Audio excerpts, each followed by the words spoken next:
theory dan trade-off theory. Daripada lama-lama, langsung kita mulai aja yuk. Nah, pertama-tama kita akan membahas mengenai Research Based Theory atau RBT. Menurut Bontis et al. Pada tahun 2000, Research Based Theory atau RBT adalah suatu teori yang membahas mengenai sumber daya yang dimiliki perusahaan dan bagaimana perusahaan tersebut dapat mengolah dan memanfaatkan sumber daya yang dimilikinya dengan baik. Nah, RBT berpandangan bahwa perusahaan akan mendapatkan keunggulan, kompetitif, dan kinerja optimal dengan mengakuisisi, menggabungkan, dan menggunakan aset-aset vital untuk memperoleh keunggulan, kompetitif, dan kinerja optimal. Nah, di sini RBT dapat menjelaskan bahwa perusahaan dengan kemampuan mengolah intelektual kapital dengan maksimal, dalam hal ini seluruh sumber daya yang dimiliki perusahaan, baik karyawan, human capital, aset fisik, physical capital, atau maupun struktural capital, dapat menciptakan nilai bagi perusahaan tersebut.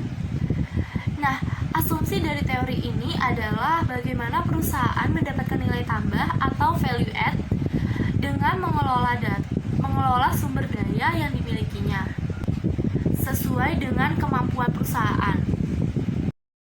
Nah, selanjutnya salah satu variabel yang memiliki keterkaitan dengan research based teori adalah variabel competitive advantage. Nah, RBT memandang perusahaan sebagai kumpulan sumber daya dan memiliki kemampuan. Perbedaan sumber daya dan kemampuan adalah kemampuan perusahaan dengan perusahaan pesaing akan memberikan keuntungan kompetitif. Kemampuan perusahaan dalam mengelola sumber daya dengan baik dapat menciptakan nilai bagi perusahaan. Sehingga asumsi dalam teori ini adalah bagaimana perusahaan dapat bersaing dengan perusahaan lain untuk mendapatkan keunggulan kompetitif dengan mengelola sumber daya yang dimilikinya sesuai dengan kemampuan perusahaan. Dari beberapa pengertian mengenai research based theory dapat diketahui intinya adalah perusahaan tidak dapat mengambil keunggulan kompetitif yang dimiliki oleh suatu organisasi lain karena keunggulan tersebut merupakan sumber daya yang langka, sukar ditiru dan tidak tergantikan. Nah, selanjutnya pembahasan kita di sini mengenai trade-off theory. Teori ini mengemukakan bahwa perusahaan akan memaksimalkan nilai perusahaan berdasarkan pertimbangan akan biaya memegang kas dan keuntungan dari memegang kas tersebut. Perusahaan melakukan cash holdings dikarenakan adanya keuntungan yang berasal dari motif transaksional dan motif berjaga-jaga. Keuntungan dari transaksional motif adalah perusahaan bisa menghemat biaya transaksi dengan menggunakan kas sebagai alat pembayaran selain harus melikuidasi aset. Nah, titik fokus trade-off terletak pada pengembalian dan risiko manajer keuangan harus dapat diterima antara memegang kas terlalu banyak dan terlalu sedikit. Nah, itu karena investasi kas yang besar dapat meminimumkan peluang insolvensi perusahaan, namun mengancam profitabilitas perusahaan. Nah, investasi kas yang kecil akan membebaskan kelebihan saldo untuk diinvestasikan ke dalam sekuritas yang biasa diperdagangkan dan aktiva yang umurnya lebih panjang.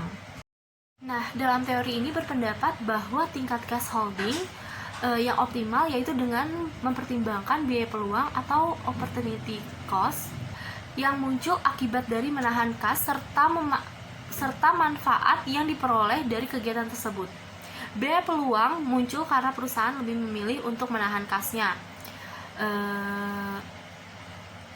dibandingkan dengan menginvestasikan pada suatu proyek yang dapat memberikan keuntungan. Nah, manfaat dari menahan kas adalah untuk menunjang kegiatan transaksi operasional perusahaan serta menghindari perusahaan dari kesulitan keuangan. Nah, di sini trade-off teori berkaitan langsung dengan cash holding. Di dalam penelitian ini dikarenakan cash holding perusahaan dikelola dengan mempertimbangkan batasan antara biaya dan manfaat atau cost and benefit yang didapatkan dari menahan kas. Nah, keputusan yang tepat dalam mengelola cash holding akan konsisten dengan tujuan perusahaan untuk memaksimalkan nilai perusahaan. Perusahaan juga harus mengatur cash holding perusahaan agar manfaat yang diperoleh seimbang dengan biaya yang harus dikorbankan perusahaan untuk menahan kas tersebut. Nah, di sini trade-off teori juga memiliki kaitan dengan variabel dependen, yaitu capital expenditure. Teori trade-off mengatakan bahwa ada hubungan positif antara expenditure dengan kepemilikan kas. Karena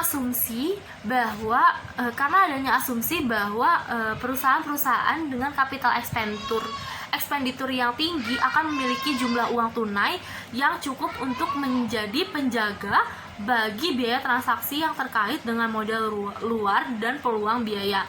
Nah, ketika suatu perusahaan memiliki rencana untuk melakukan investasi besar, maka perusahaan akan menyediakan cadangan kas untuk menjaga kelangsungan pekerjaannya. Nah, dengan keberadaan cadangan kas tersebut, maka cash holding yang dimiliki perusahaan akan tinggi. Nah, mungkin segitu aja penjelasan yang dapat saya sampaikan. Kurang lebihnya mohon maaf. Wassalamualaikum warahmatullahi wabarakatuh.